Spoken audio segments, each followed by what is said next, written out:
Thank you so much. That's our Riley Birdwell doing a phenomenal job out there, making sure people can know what to expect when they wake up here this morning. But I'm here with Attorney General Tim Griffin, and we were just talking about how all this kind of unfolded yesterday, and you really wanted to give a big shout out and praise to our meteorologists, just doing a phenomenal job, giving you the information that you needed, that you felt was necessary to protect you and your family. Yeah, I mean, obviously first responders, and we got a lot of heroes out there, but the technology that meteorologists have these days is unbelievable. They can really just tell people almost block by block. And you can't overstate how important that is to inform people and let them get out of the way. And when you can, look at a map, like yesterday, I was up in the Heights area with my kids. We took shelter. The alarms kept going on. They go off, go on.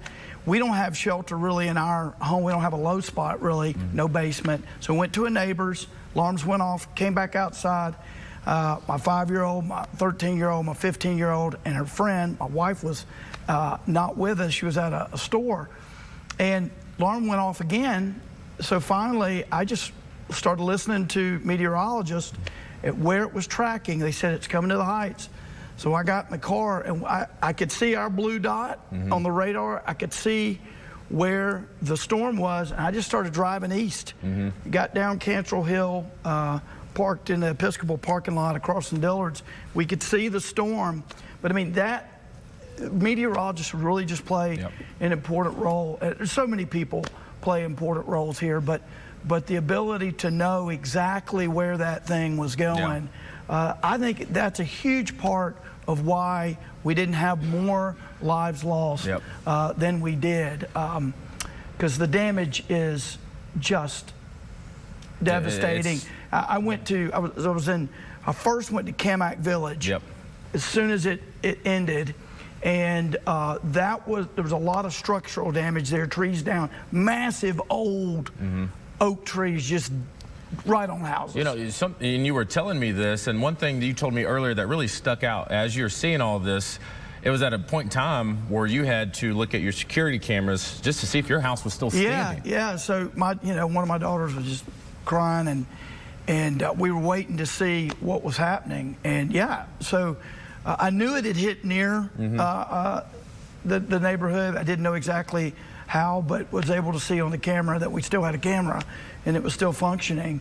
But there are a lot of people that weren't that fortunate.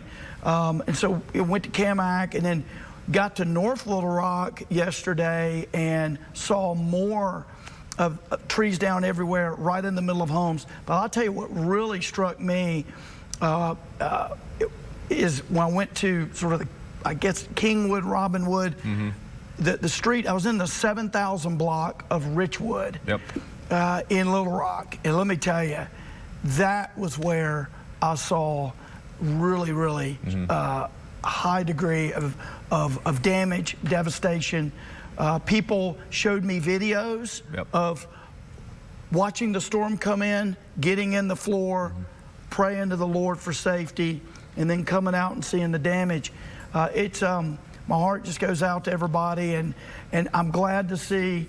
I've talked to the folks in Wynn, the mayor, the sheriff, the county judge.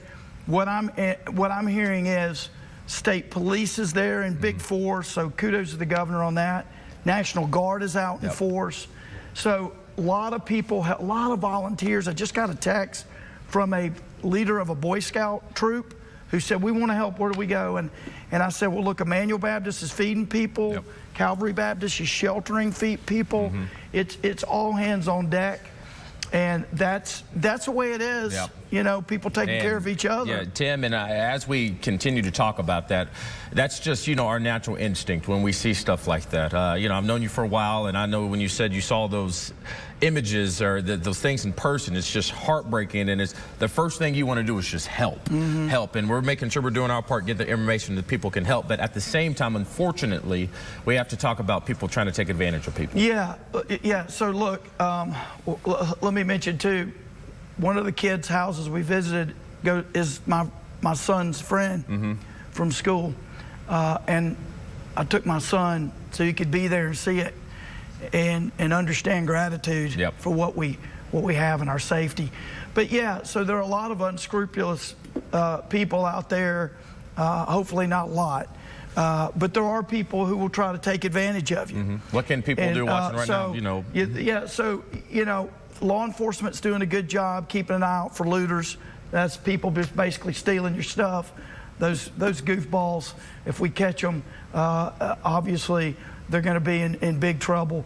Keep an eye out for that. There are some of those people out there. The scammers who want to take advantage of you because your roof's got a hole in it or whatever. The best thing to do there after you know you're safe is to call your insurance agent. Okay.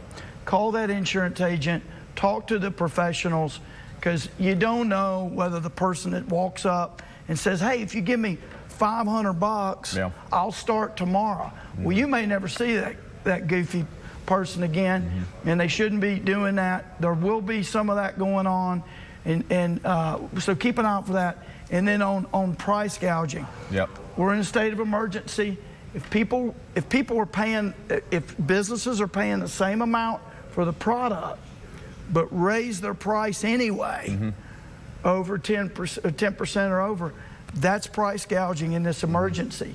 And we need to know about that. So if you're having trouble with any of this, you can call my office at 501-682-2007.